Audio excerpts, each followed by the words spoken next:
Going to be our beginning of our look at section 2.2, and that is specifically going to be looking at polynomials in general. And so we're going to start with essentially what we mean by a polynomial and talk a little bit about their characteristics before we get into some finer details. So starting with what a polynomial is, I would say that a polynomial, if you break down this word right here, polynomial, it just, I suppose, would mean many, okay, so many, and then nome, I kind of think name, or what we're going to refer to here as terms. So a polynomial is any expression that has many terms in it. And just to be clear here, terms are separated by pluses and minuses. So when you look at this f of x here equaling this expression a sub n times x to the n plus many other terms plus a sub 1x to the first plus a sub 0, and we could technically write x to the 0 here. This is just some expression having a lot of different terms being added together, and so we're going to refer to it as a polynomial. Now, a couple things that we want to make sure that we note here. The first one is just this: all variable exponents, okay?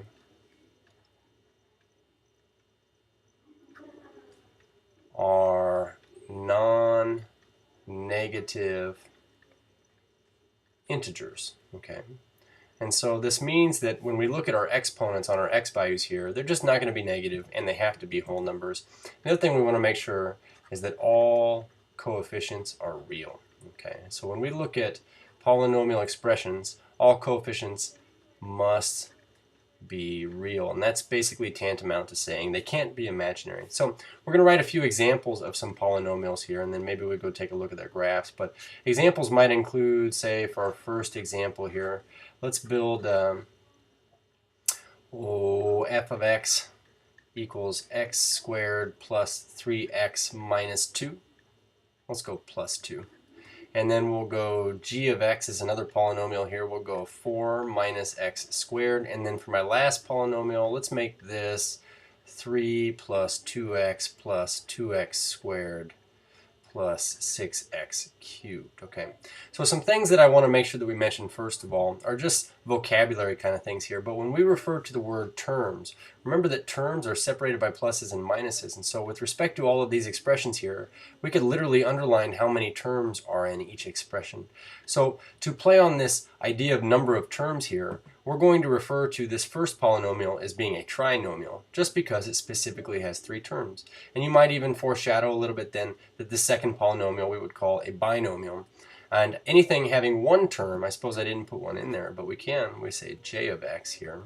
But j of x could be just x here. That would be considered to be a monomial. So we have a trinomial.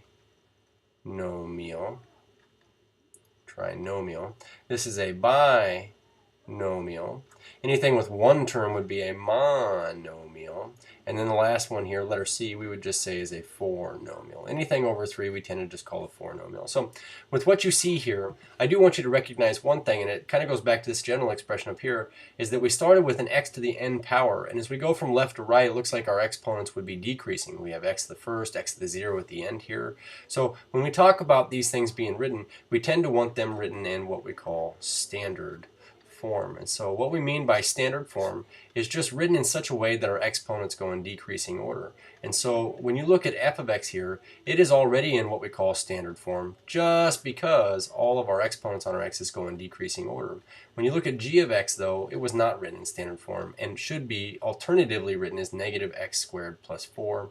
And then we have our h of x here. I suppose we would want to write that as 6x cubed plus 2x squared plus 2x plus 3. So our polynomials, we tend to want them written in standard form here, and we recognize how many terms they have by giving a name here: trinomial, binomial, monomial, or n-nomial. Now, important things about these equations here, I suppose we would want to recognize some important numbers, including the highest exponent that we see here. And we're going to refer to this as the degree. And so just to make my handwriting just a little bit better here, I'm going to type it here. We say every term has a degree, which is its variable exponent. Okay. However, when we talk about the degree of the polynomial, we'll make this a definition here. This is the highest power of variable in the polynomial. And so when we talk about each term having its own degree, I suppose I mean looking at these terms up here. we'll say f of x is an example here. When we look at f of x, we see that this is our second degree term, this is our first degree term, and technically we would refer to this as the 0 degree term or the constant term. But with respect to the degree of the entire polynomial, we would say that it's just this 2 right here. And so the 2, being the highest exponent, is the degree of the polynomial. We can tend to start to classify polynomials by their degree as well. And so when we talk about degree, if it is a second degree thing, we would refer to this thing as being quadratic. Okay, and so these two here are actually considered to be quadratic. If it's a first degree polynomial, I suppose we would refer to this as a linear thing. Okay, if it is a third degree polynomial like this, we would refer to that as being a cubic polynomial, and it just goes up by powers. A fourth degree thing we call a quartic, a fifth degree thing we call a quintic. After that, it's really not that important anymore, but we do want to be able to identify the degree of the polynomial. And the last thing we want to make sure that we write out here is another vocabulary term is our leading coefficient. And so we will just say that this is the coefficient in the front of the polynomial when written in standard form. Okay, so looking at these three polynomials here, we can see that I suppose our leading coefficient would be a 6. So looking at polynomial functions, we know a little bit about their equations now and what those look like. What should we know about their graphs? And so essentially what I want to do is just kind of direct your eyes over here, and you can make similar sketches on your notebook paper, but I want to point out that when we look at polynomial graphs, they tend to be continuous. Okay, so continuous just means that there's not going to be any breaks in our graph here. So I should put arrows on here. But essentially, a graph like this could not be a polynomial simply because it has this break right here in the middle of the graph.